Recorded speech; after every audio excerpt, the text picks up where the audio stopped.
Hi guys, so trending ngayon tong Hungarian overload na sausage. Maraming cheese. Ayan, nakikita nyo ba yung ginagawa ni Kuya? Ayan, ang haba-haba ng pila yan guys. Grabe, nung pumila kami, 2 ikot lang. Pero habang nung nasa pila kami, dumami na sila ng dumami. Grabe yung pila talaga. Sabi ko nga, ay, baka ano pa kasi nasa kalsada, baka mamaya maano ng sasakyan, mahirap na. Para sa 50 pesos na Hungarian sausage. Pero guys, worth it naman. Kung gusto mo lang talaga matikman, trending siya kasi worth it naman yung pagka-trending niya. Dahil 50 pesos lang, diba? Tapos, meron pa din silang buy one take one, 70 pesos. Buy one take one yun. Pero naubos agad nung wala pa kami sa kalahati ng pila. So, ayan yung lugar nila sa doon sa may papuntang Santa Cruz na siya, malapit sa Isitan. Yan yung original na nag-trending talaga, si Neneng BN. Tapos, marami na kasi nagtitinda guys. Meron na dun sa bandang gitna.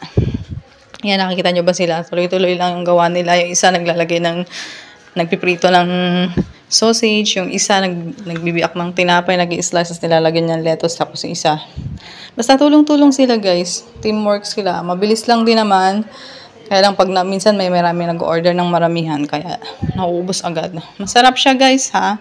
At sa super worth it siya sa 50 pesos. Sobrang sulit na niya. Saka po makakita ng ganyan, diba? 50 pesos. So, talagang budget friendly. So, worth it naman mag-trending. Tsaka bata pa yung yung nagtitinda. Mga bata pa sila, mga negosyante naman ganon. So, ayan lang guys. Sobrang haba lang talaga ng pila. Pagtsatsagaan nyo lang talaga. Pero sobrang okay naman. Masarap naman siya. Yes, masarap siya. Worth it. Try nyo din guys. So, ayun. Tapos, dumadami na din nagtitinda. Siyempre, nag-trending. Marami din gumagaya. Pero sila yung original. Malapit sa Isitan, Quiapo. Mas makikita nyo naman, guys. Marami kasing pila. Makikita nyo yan sila dyan. Diba? So, ayun. Wala na akong masabi. Basta, mas try nyo siya. Kung matyaga kayo sa pila. Pinapalis na nga kami ng tita ko sa pila kasi nga ang tagal. Nandun siya naghihintay siya sa amin. Sabi niya, kung malayo pa kayo, umalis na kayo. Sabi ko, malapit na. Ito na. Ang layo na nang hinintay ko, di. Hintayin na natin para matikman na, 'di ba? So ayan. Yan ang haba ng pila. Meron pa nga diyan sumisingit, guys. Siguro isa lang bibilhin niya. Kala niya makakalusot siya na pagbibilhan siya ng isa. 'Di ba? Ang unfair naman kasi ang haba ng pila eh. So ayan, ito yung may-ari, guys. Si Neneng B. Yan.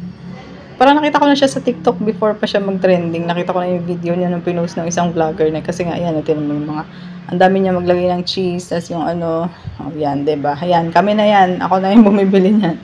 Yan, sobrang tagal. Isang oras kami pumila dyan, guys. Grabe din. Diba? Lumipas na yung gutom. Char. Ayun. Masarap siya, guys. Worth it naman. Kasi nga, hindi ko lang alam kung ano yung buy one take one nila na 70 pesos. So, ayun, guys. And grabe din naman yung tao sa Quiapo, palibasa last Friday. Ayun guys.